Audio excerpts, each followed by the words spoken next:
ലഹരി ഇടപാടിനെതിരെ ശക്തമായ നിയമ നടപടിയുമായി കൊച്ചി സിറ്റി പോലീസ്. സെപ്റ്റംബറിൽ മാത്രം രജിസ്റ്റർ ചെയ്തത് 137 കേസുകൾ. ഒരു മാസത്തിനിടെ അറസ്റ്റിലായത് 153 പേർ. ഇക്കാലയളവിൽ പിടികൂടിയത് 52 കിലോ കഞ്ചാവും 90 ഗ്രാമോളം MDMA-യും. ഉമേഷ് ഉണ്ട് വിശദാംശങ്ങളുമായി. ഉമേഷ്, ഈ കൊച്ചിയിൽ ഈ ലഹരിക്കടത്തുമായി ബന്ധപ്പെട്ട അല്ലെങ്കിൽ ലഹരി ഇടപാടുമായി ബന്ധപ്പെട്ട കേസുകൾ വർദ്ധിക്കുന്ന ഒരു സാഹചര്യം, അതിനെതിരെ ഇപ്പോൾ ശക്തമായ നിയമ നടപടിയുമായി കൊച്ചി സിറ്റി പോലീസ് ഒരുങ്ങിയിരിക്കുകയാണ്. എന്തൊക്കെ കാര്യങ്ങളാണ് ഇക്കാര്യത്തിൽ പോലീസ് ചെയ്യാൻ ഉദ്ദേശിക്കുന്നത്? അവരുടെ തീരുമാനങ്ങൾ എന്തൊക്കെയാണ്?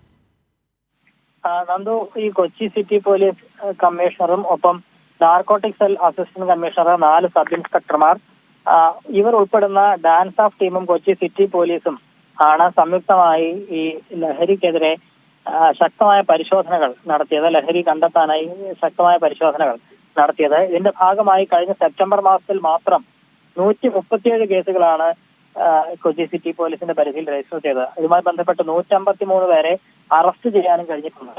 ഈ പ്രതികളിൽ നിന്നായി 52 കിലോ കഞ്ചാവ്, 83.89 gram MDMA, cocaine, brown sugar, hashish oil തുടങ്ങി മാരക ലഹരി മരുന്നുകളടക്കം പിടികൂടാൻ കഴിഞ്ഞു എന്നുള്ളതാണ് സിറ്റി പോലീസ് അറിയിക്കുന്നത്.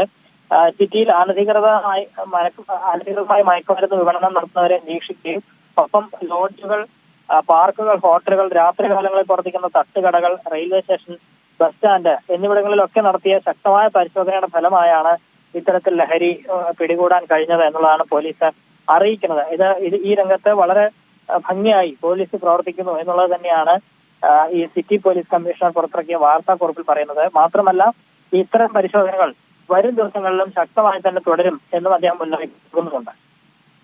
ശരി, ഉമേഷാണ് വിശദാംശങ്ങൾ നൽകിയത്. ലഹരി ഇടപാടിനെതിരെ ശക്തമായ നിയമ നടപടിക്കൊരുങ്ങുകയാണ് കൊച്ചി സിറ്റി പോലീസ്.